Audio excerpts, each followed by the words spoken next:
আসুন, বসেন।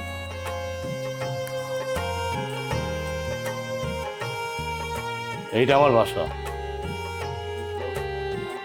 চিন্তা করেন না।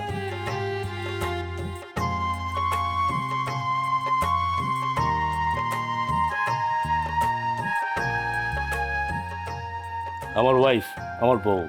আসসালামু আলাইকুম। ওয়ালাইকুম আসসালাম।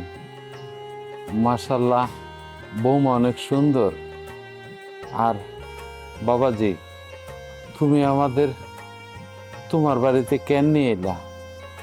আমার ছেলে ফোনে কত কথা শুনাইলো, তারপরও তুমি তোমার বাড়িতে আমগরে নিয়ে এসো। এনারা কারা? ও, তুমি তো চিনো না। আমি অফিসে যাচ্ছিলাম, এমন সময় দেখলাম যে আমার গাড়ির পাশে ওনারা বসে আছে, গ্রাম থেকে আসছে।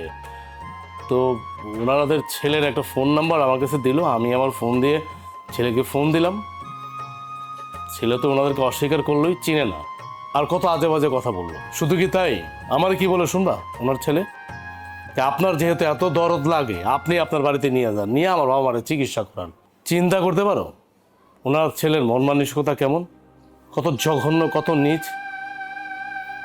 আপনারা কষ্ট পাবেন না, আমি বলতে বাধ্য হলাম। তা না হলে তুমি চিন্তা করো, ওনারা গ্রাম থেকে আসছে, ওনার ছেলে আসতে বলছে, ওনার বাবা অসুস্থ, চিকিৎসা করাবে। এখন ফোনই ধরে না, যিনি ফোন ধরছে আমার ফোন দিয়ে কত আবিজাবি কথা বললো। তাই আমি ডিসিশন নিছি, আমি ওনার চিকিৎসা করাবো। তাছাড়া আমার তো বাবা মা নাই, আমি তো এতিম। আমার বাবা মা থাকলে কি আমি করতাম না? তুমি বলো। হ্যাঁ, সেটা ঠিক আছে। আপনারা একটু বসেন, আমি আসতেছি।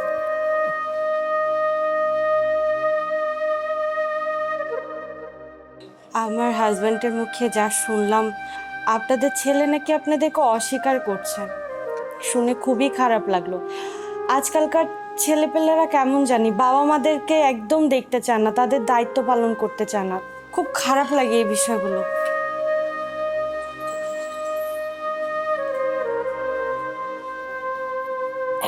ধরেন, এখানে 1,00,000 টাকা আছে, আপনি আপনার চিকিৎসা করেন। এই টাকাটা দিয়ে আপনি আপনার চিকিৎসা করাবেন, কারণ আপনার চিকিৎসা টাকা লাগবে না।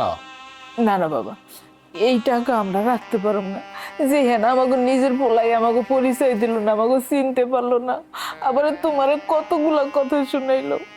এই টাকা আমাকে লাগবে না বাজার, আমরা গ্রামে চলে যাবো। বললেই হলো চলে যাবেন? আচ্ছা, ধরেন আপনার এক সন্তান আপনাকে টাকা দেয় নাই, আপনার সাথে দেখা করেনি, আপনাদের সাথে আরেক সন্তান